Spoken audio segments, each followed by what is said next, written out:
matin, nous revenons à notre étude sur l'islam et le christianisme. Et en ce moment, dans notre étude, on est en train de regarder l'histoire d'un personnage central dans l'islam. Est-ce que quelqu'un peut me rappeler le nom de ce personnage? Mohammed. Oui, Mahomet. Donc, on est en train de regarder l'histoire de Mahomet. On a déjà parlé de différents détails concernant Mahomet. Par exemple, on a parlé de son enfance. Est-ce que quelqu'un qui se souvient, regardez vos notes, est-ce que quelqu'un qui se souvient de la date de sa naissance, la date là, qui est estimée pour la naissance de Mahomet?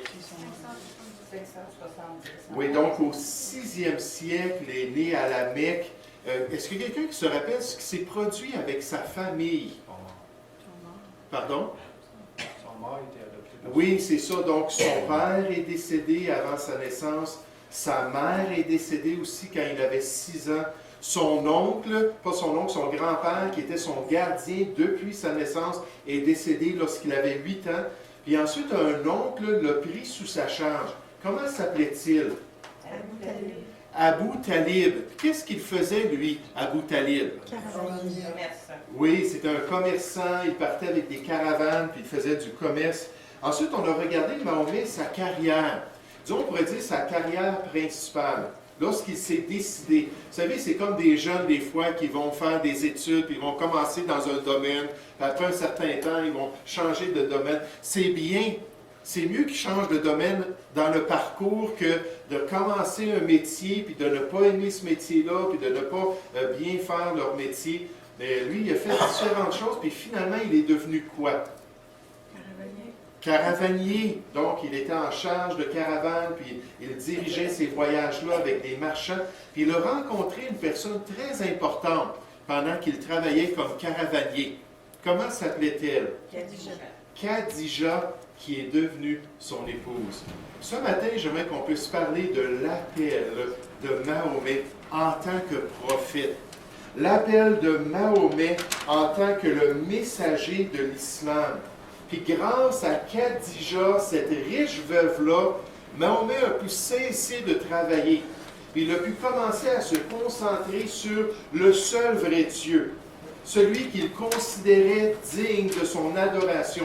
Là, il s'en allait dans des cavernes, dans les montagnes autour de la Mecque, puis il commençait à méditer, puis il commençait à prier, puis il commençait à désirer connaître ce seul vrai Dieu-là.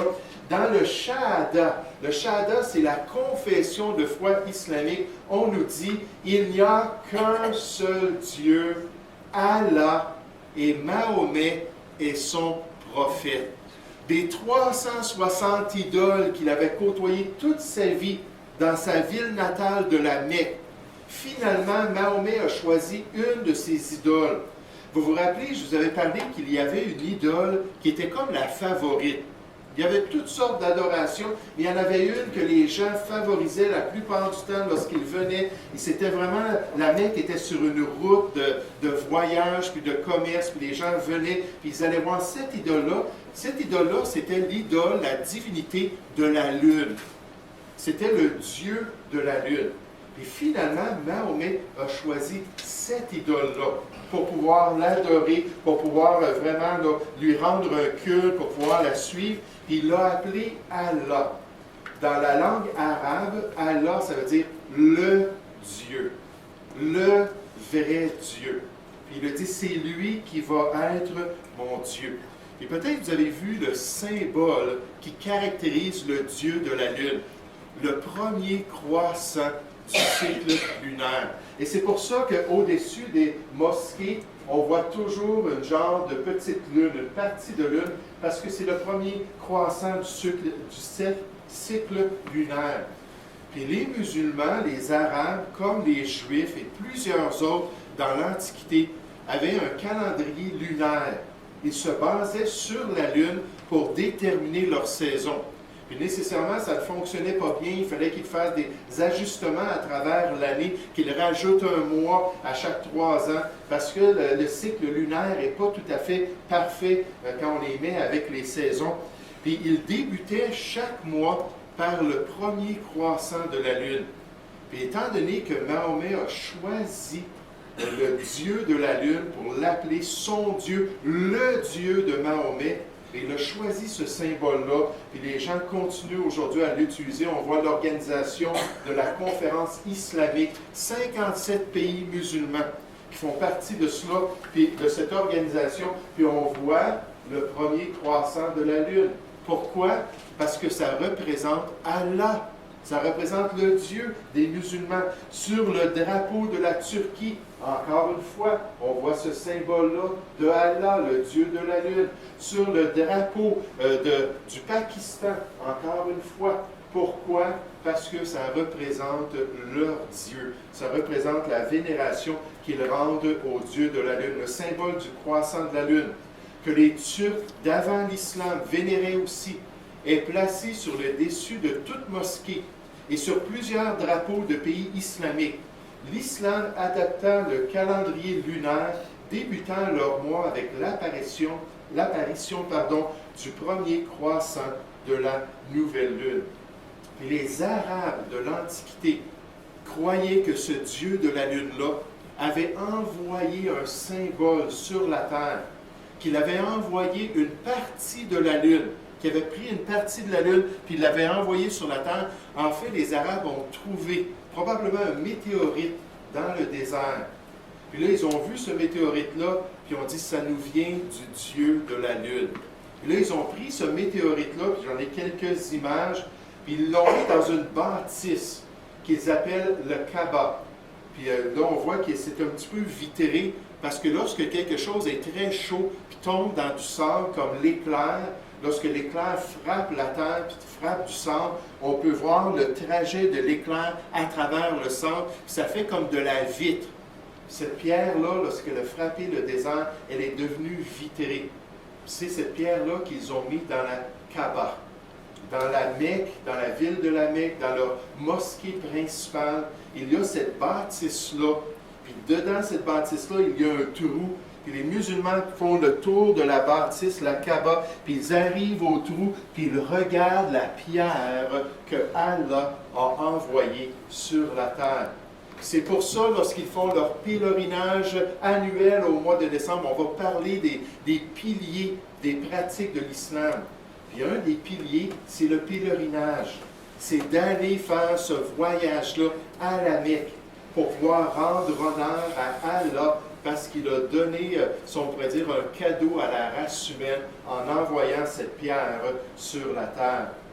Un auteur dit, Mahomet établit la nouvelle direction de la prière vers la pierre météorite noire dans le bâtiment carré à la Mecque nommé la Kaaba, que les païens arabes avaient adoré pendant des siècles en l'honneur du Dieu de la lune, croyant que la pierre était tombée du ciel. Et c'est pour ça que dans l'Antiquité, avant même que Mahomet soit appelé, lorsqu'il était jeune et qu'ils avaient toutes ces pratiques pour honorer les 360 divinités de la Mecque, il y avait cette cérémonie-là où on sortait la pierre, puis on la plaçait devant tous. Puis là, tout le monde venait, puis touchait ou baisait la pierre, puis il y avait toutes les cérémonies qui se faisaient autour de cette pierre-là. Et finalement, Mahomet, lorsqu'il a développé sa religion, a dit, bien ça, on va garder cela. On va continuer à pratiquer cela dans notre culte envers Allah. Cette idolâtrie-là envers une pierre pour honorer le Dieu Allah. Mais c'est envers ce Dieu particulier qu'en l'an 610, Mahomet a reçu sa première révélation. Allah lui a envoyé un être pour lui révéler sa volonté. Puis là, on a tous les détails concernant cette première révélation. Ça s'est produit en l'an 610. Ça faisait des années qu'il allait dans les cavernes, puis qu'il priait, puis qu'il méditait. Puis finalement, un être lui est apparu. Puis là, en l'an 610, il a commencé à recevoir des instructions. Puis une fois, vous allez voir dans un instant, une fois qu'il a accepté que Allah et cet esprit-là étaient la vérité, à ce moment-là, pendant les 22 prochaines années, il a reçu des révélations continuelles venant de cet être-là, de cet esprit-là. Et donc, il était dans une des cavernes de la Mecque qui s'appelait Hira. Il a reçu la première révélation d'un esprit Au début, il pensait que c'était un génie. Donc, un génie, ça pouvait être un démon, ça pouvait être un être maléfique. Il n'était pas tout à fait certain. Il a reçu cette révélation-là. Et plus tard, il a conclu que c'était l'ange Gabriel. Dans la parole de Dieu, l'ange Gabriel est apparu à différentes personnes. Est-ce que vous vous rappelez de noms de personnes qui ont reçu la visite de ce messager céleste-là? Quelqu'un? Oui. Marie, l'annonciation à Marie, c'est l'ange Gabriel. Quelqu'un d'autre? Joseph, exactement. Dans l'Ancien Testament, Daniel a reçu aussi la visite de l'ange Gabriel. Donc, Mahomet a dit, ben, c'était pas un démon, c'était pas juste n'importe quel esprit, c'était le messager qui est même venu auprès des Juifs, qui est venu auprès des chrétiens. C'est lui qui est venu me donner ces informations-là sous forme de récitation. Quand l'Esprit lui est apparu, il voulait qu'il lise un document, qu'il lise une révélation, puis il a demandé à Mahomet de lire. Puis à 3 reprises, Mahomet a refusé. Puis il a répondu, je ne sais pas quoi. Lire. Il était illettré. Puis après les 3 reprises, l'Esprit l'a jeté à terre, à genoux. Puis il a dit, récite. Puis là, il a reçu les informations dans son cerveau, d'après ce qu'il explique. Puis là, il a commencé à répéter les informations, les petits messages pour les apprendre par cœur. Puis quand il est allé voir ses adeptes, il a dit, écoutez bien. Puis là, il a répété les messages. Puis à chaque fois qu'il avait une révélation, il venait, il l'apprenait par cœur, puis là, il l'enseignait. Puis là, les gens l'apprenaient par cœur. Ça n'a pas été avant 20 ans plus tard que finalement les secrétaires qui avaient tous pris ces choses-là en note ont pu compiler le Coran, qui veut dire la récitation que Mahomet avait reçue. Donc il a cette révélation-là, il a ce contact avec cet être spirituel, puis au début, il est totalement affolé. Il est totalement confondu, il est apeuré, puis on peut comprendre, n'est-ce pas, si un être spirituel, un ange nous apparaissait, puis commençait à nous donner un message de Dieu, je pense qu'on serait peut-être, nous aussi, débousselés de tout cela. Là, il est allé voir son épouse. Puis il a dit, écoute, il dit, je viens d'avoir une révélation, je ne sais pas quoi penser, je pense que je suis en train de devenir fou. Je pense que je suis en train de trop me concentrer dans les cavernes, là, puis là, j'ai comme eu une vision, puis là, je ne sais plus quoi croire. Puis elle a dit, inquiète-toi pas. Fais juste accepter que c'est un messager qui vient d'Allah. Fais juste accepter qu'il te donne une révélation qui est légitime. Mais finalement, Mahomet l'a écouté, puis à un moment donné, il s'est levé, puis il est allé sur une montagne près de leur maison, puis il a voulu se jeter dans le vide, parce qu'il ne pouvait plus supporter la confusion qu'il vivait. Là, son épouse est venue le voir, puis elle a dit, écoute, elle dit, fais-toi-en pas, je sais comment est-ce qu'on va tester pour voir si c'est le Dieu de la Lune, si c'est Allah qui t'est apparu. Puis elle a finalement présenté un test, alors que quand Mahomet est en présence de l'Esprit, il pouvait regarder la réaction de l'Esprit envers le test de son épouse. Je vous présente ce test, le test de Khadija. Premièrement, elle a relevé sa robe pour présenter sa cuisse. Puis elle a dit, qu'est-ce que l'Esprit fait? Il ne fait rien. Elle dit, pas de problème. Elle a relevé l'autre pan de robe pour présenter sa deuxième cuisse. Elle dit, qu'est-ce que l'Esprit fait? Il dit, il ne fait rien. Ensuite, elle a présenté son devant. C'est un peu dur à interpréter. Certains croient qu'elle a montré sa poitrine. Elle dit, qu'est-ce que l'Esprit fait? Oh, j'ai oublié d'avancer, là, je suis concentré. Et donc, elle a dévoilé peut-être sa poitrine. L'Esprit n'a rien fait. Puis finalement, elle dit, OK, la dernière étape pour voir si c'est le bon esprit, elle a enlevé son voile pour voir ce que l'Esprit ferait. Puis quand elle a enlevé son voile, l'Esprit est parti tout de suite. Puis elle a dit, vois-tu? Elle dit, c'est ce que je te disais, que c'était un esprit qui vient de Allah. Parce que le Dieu de la Lune veut que les femmes soient voilées. Le Dieu de la Lune est insulté lorsqu'on se présente en public sans un voile. Puis avec ce test-là, elle a réconforté son mari qui a cru qu'effectivement c'était un Dieu, c'était le Dieu avec un ange légitime. Et comme je vous ai dit, pendant les 22 prochaines années, il a écouté et mis en pratique les révélations qu'il a reçues. Maintenant, est-ce que vous pensez que le test de Khadija, c'est un bon test? D'après vous, en tant que chrétien, qu'est-ce qu'on ferait, nous, pour tester les esprits? Vous savez, la parole de Dieu nous dit de tester les esprits. Il ne faut pas juste accepter toute pensée, toute révélation, toute apparition qui nous viendrait dans notre expérience. La Bible nous dit, bien-aimés, n'ajoutez pas foi à tout esprit, mais éprouvez ou testez les esprits pour savoir s'ils sont de Dieu. Pourquoi? Car plusieurs faux prophètes sont venus dans le monde. Mercredi soir, on a parlé des doctrines de démons, les soufflements de démons, les enseignements de démons qui viennent, qui utilisent des êtres humains pour détourner les gens de la vérité de Dieu. Il y en a plusieurs et il va y en avoir encore plus avec les derniers temps.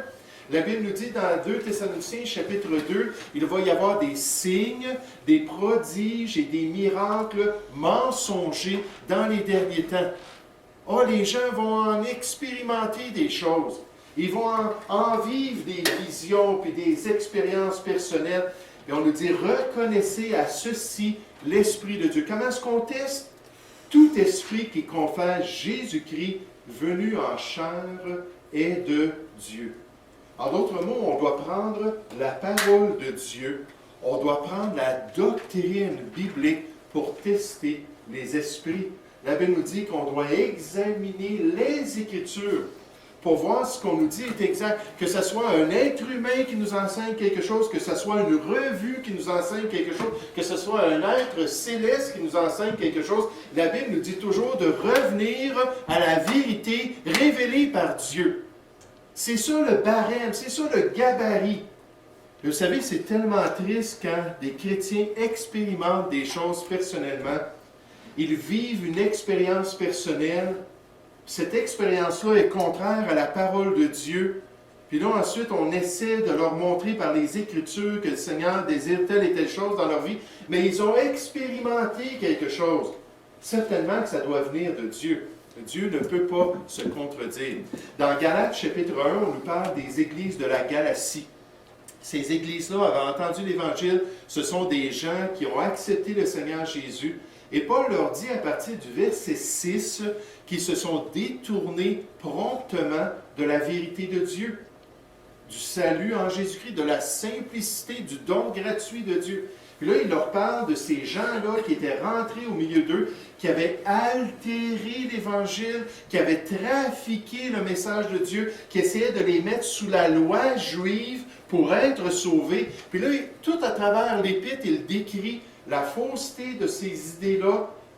Mais ce qui est frappant, c'est qu'au verset 7, si je ne me trompe pas, 7 à 9, il mentionne que même si un ange leur apparaissait, un être céleste, dans toute sa gloire, que ce soit à Fatima, que ce soit ailleurs, il y en a des apparitions à travers le monde qui sont reportées à travers l'histoire. Il dit, même si c'est un ange et qu'il vous enseigne quelque chose contraire à ce que nous vous avons révélé, la parole des apôtres, c'est la nouvelle alliance, c'est la parole de Dieu. Il dit que cette personne-là, que cet être-là soit anathème, voué à la destruction. Puis nous, notre test, c'est de toujours revenir à la parole de Dieu, d'être des étudiants des Écritures. Mahomet ne pouvait pas le faire. Pourquoi?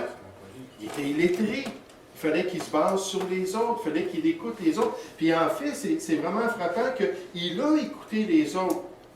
Puis finalement, l'oncle de son épouse, qui s'appelait Waraka ibn Nafal, l'oncle de son épouse qui se disait chrétien, qui disait connaître l'Ancien Testament et le Nouveau Testament, a dit « Fais-toi-en pas ». Et c'est le même ange qui est apparu à Mahomet. Oui, il est apparu à Mahomet. C'est le même ange qui est apparu à Moïse.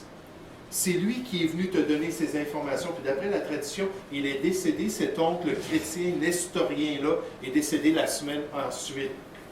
Mais donc, il ne pouvait pas tester les choses, ne pouvait pas vérifier les choses par lui-même.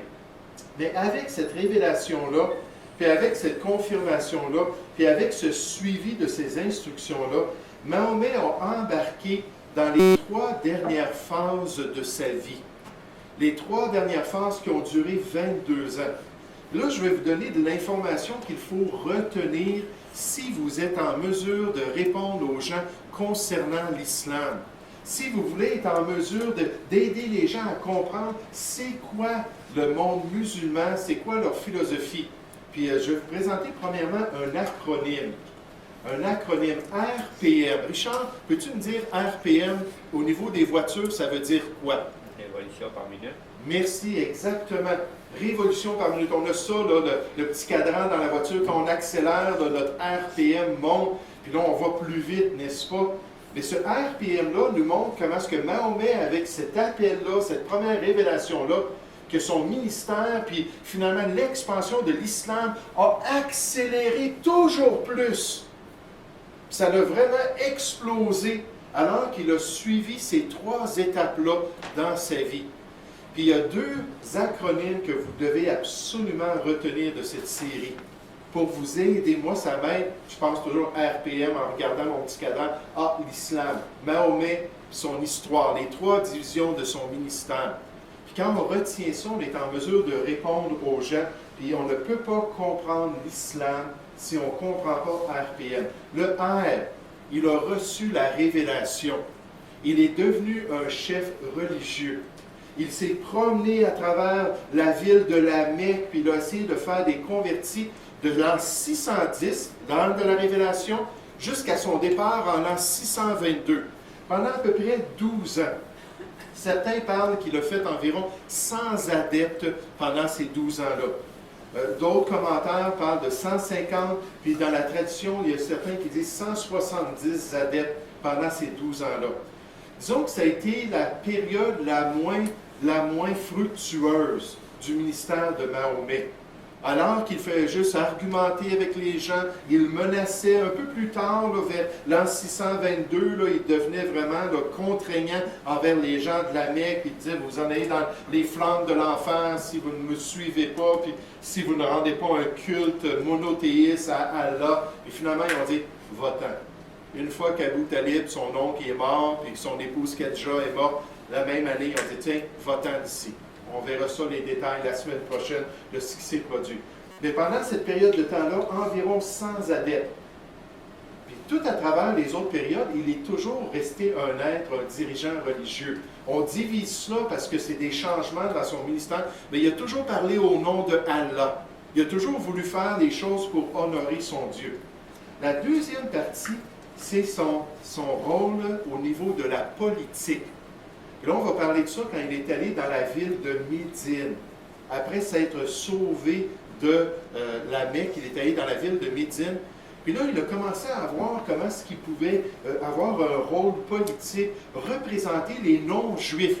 Parce que Médine, c'était une ville avec 3 tribus juives. On va voir ces détails-là. Puis là, il a vu que les non-juifs étaient méprisés, ils étaient défavorisés, ils étaient la minorité. Puis là, il est allé toutes les voir et il a dit, écoutez, je vais devenir votre représentant. Les droits de la personne, vous avez besoin de quelqu'un pour vous représenter. Et pendant cette période-là, le P puis le M, ça a duré environ 10 ans. C'est dur à diviser, mais dans les 2-3 prochaines années, il s'est accumulé environ 1000 nouveaux adeptes. Parce que les 150 adeptes sont restés à la Mecque, ils ne l'ont pas suivi, mais lui, en tant que dirigeant politique, il y a environ 1000 personnes qui ont commencé à le suivre, ont commencé à s'intéresser à son Dieu, et à voir comment est-ce qu'il pouvait bien le représenter. Puis finalement, le M, c'est qu'il est devenu un dirigeant militaire. Une fois qu'il a eu assez de force, assez de personnes, il a commencé à les entraîner pour faire une armée. Puis utiliser ces gens-là pour amadouer les tribus à Médine. On va voir tout ce qui s'est produit avec ces 3 tribus-là. Puis ensuite, prendre cette armée-là, parce que là, c'est devenu une grande multitude. Prendre cette armée-là qui croissait toujours alors qu'il avait de plus en plus de conquêtes, s'en aller dans 66 batailles et 66 invasions, jusqu'à sa mort en l'an 632. Mahomet, en tant que chef religieux, était très bon, mais son message n'était pas populaire. En tant que chef politique, il était vraiment excellent. Il savait comment placer les parties une contre l'autre pour obtenir la victoire politiquement sur les différents groupes. En tant que chef militaire, il était un génie. Il n'a jamais perdu une seule bataille. Si on ne réalise pas que l'islam, ce n'est pas seulement une religion, l'islam, c'est une idéologie politique. L'islam a des objectifs militaires de conquête. Si on ne réalise pas ça, on ne peut pas comprendre ce qui se passe dans le monde avec les musulmans, puis avec les différentes approches qu'ils utilisent pour faire avancer leur religion. Puis dans cette troisième section-là de sa vie, Mahomet a réussi à conquérir toute l'Arabie. Puis il a établi ça comme un tremplin pour ensuite conquérir le monde. Parce qu'il voulait que les gens, que ses adeptes puissent s'en aller et établir une seule religion. Surah 8, j'aurai la référence, je vous la montrerai à l'écran, mais il y a une seule religion qui doit être permise sur la planète Terre, et c'est la foi musulmane. C'est le culte à Allah. Puis donc, il a vraiment développé ça pour guider les gens à pratiquer ces choses-là après sa mort. Mahomet est passé d'un chef religieux à un dirigeant qui était aussi politique et militaire. L'islam n'est pas seulement une religion. Il faut retenir ça à l'esprit. Mais vous savez, des fois, je parle de l'expansionnisme musulman, puis quelqu'un pourrait dire, oui, mais t'es donc bien hypocrite. T'es un chrétien. Qu'est-ce que tu fais de l'expansionnisme chrétien? Les croisades, puis tout le sang qui a été versé au nom de Jésus-Christ. On va parler de ces choses-là. Vous allez voir, ce n'est pas du tout la même chose que l'approche de Mahomet, mais bien loin de là. De même, le mot islam possède trois sens. C'est un système religieux, un système politique et un système militaire. Parce qu'ils veulent conquérir le monde. S'ils doivent utiliser la force, ils ont différentes tactiques. On va voir les différentes tactiques. Mais ils veulent que toutes les nations soient soumises à la charia et à leur Dieu. De plus, Mahomet, qui est connu comme le prophète de l'épée, ayant tué plus de 3000 personnes de ses propres mains, dont la plupart des conversions sont venues après qu'il délaissa sa manière relativement paisible et sans grand succès de répandre son message lorsqu'il était juste un chef religieux, il n'est pas étonnant qu'il avait prédit sa victoire. Il avait dit, Allah nous guide dans un nouveau ministère. Et Allah va nous utiliser pour conquérir le monde, pour qu'il y ait une seule religion sur la terre. Maintenant, dites-moi, qui est le modèle parfait pour les musulmans? Le prophète. Oui, le prophète Mahomet. C'est lui le sunnah. C'est lui le chemin à suivre, n'est-ce pas? C'est lui qui démontre si on veut devenir un meilleur musulman, si on veut plaire à Allah, si on veut marcher dans ses voies. Ça prend vraiment une pratique de ce que Mahomet a suivi. Puis c'est pas étonnant qu'après sa mort, puis pendant les 13 prochains siècles, ces adeptes ont interprété le Coran comme je viens de vous le présenter. En regardant son enseignement, puis deuxièmement, en regardant la pratique de Allah, ils ont cherché à être des gens religieux, des gens impliqués au niveau de la politique. Quand ils sont assez, ils se multiplient, puis ils sont assez majoritaires dans une région, ils vont essayer de rentrer dans la politique pour faire établir la charia. Ça commence comme ça. Puis là, progressivement, ils continuent à faire des modifications. Puis quand ils sont assez de bons pour prendre le contrôle du gouvernement, ils vont prendre l'armée, les forces policières, pour imposer la moralité de la charia. Puis là, ça ne sera pas juste dans le pays qu'ils ont conquis. Ensuite, ça va être les pays voisins. Ils vont continuer à développer leurs armées puis leur puissance militaire. Et vous allez voir les différentes tactiques qu'ils utilisent. C'est très... Encore une fois, je vous dis, c'est un génie, Mahomet. C'est incroyable ce qu'il a fait dans les différentes batailles. On va voir juste quelques exemples.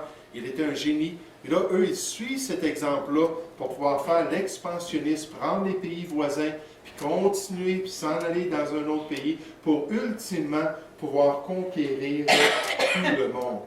Pourquoi? Parce que leur modèle le leur dicte. C'est exactement cela que Mahomet a fait. Et quel contraste quand on va regarder les deux fondateurs, un à côté de l'autre. Toute une liste de choses que Mahomet a fait, toute une liste de choses que le Seigneur Jésus a fait. On va s'apercevoir que Jésus n'a pas du tout encouragé les chrétiens ou les catholiques, on pourrait dire, à partir en croisade pendant le Moyen Âge. Il n'a pas du tout encouragé les inquisitions et les bains de sang au nom de Jésus-Christ. Il n'a jamais pratiqué ça, il a enseigné totalement le contraire. Mahomet, lui, il a pratiqué cela. Lui, il a répété que c'était maintenant le mandat des musulmans. Lui, il a pratiqué lui-même. 800 juifs environ qu'il aurait décapité un après l'autre lui-même. Le peuple de Dieu dans l'Ancienne Alliance. Mais il faut se rappeler RPM. Qu'est-ce que ça veut dire le R? Religieux. Religieux. Il était un chef religieux. Le P? Il était un chef politique. Le M? Il était un chef militaire. La semaine prochaine, on revient à la Mecque pour regarder Mahomet dans son ministère religieux et voir le développement de son ministère jusqu'à son départ pour Médine. Puis là, on va apprendre les changements dans la révélation. Son message. Des fois, les musulmans vont vous citer des passages, il y a 100 versets, 100 ayats dans le Coran qui dit que Dieu ne veut pas que la religion, ça soit forcé. C'est un choix de cœur. Sa religion, ta religion. Mais ça, c'était pendant son ministère à la Mecque. Mais après ça, la révélation a totalement changé. Là, c'était, ils se convertissent, ils deviennent des demi-citoyens, les démis, ou bien non, il faut les exterminer. Donc, on va regarder ces détails-là. Puis encore une fois, on va pouvoir mieux comprendre le monde musulman d'aujourd'hui, mieux comprendre les mouvements radicaux et extrémistes. Puis ça va nous aider à apprécier la parole de Dieu et la révélation du Seigneur Jésus-Christ. Donc, on va s'arrêter avec ça ce matin et on va continuer dans un instant.